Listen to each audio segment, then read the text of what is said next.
नमस्ते डॉक्टर साहब, मेरे होठों पर ना इन्फेक्शन हो गया है। अच्छा, कितनी बार करती हो? साल में एक बार। अरे तो इन्फेक्शन नहीं, जंग लग गया है। और अनिल भाई, हाँ हाँ, घर बैठे पैसे कमाने हैं? बताओ ना कैसे। घर बेच दो।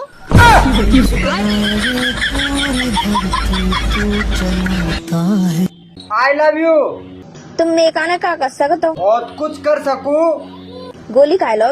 गोली भी खा सकूं और जरूरत पड़ी तो सुई भी लगवा सकूं।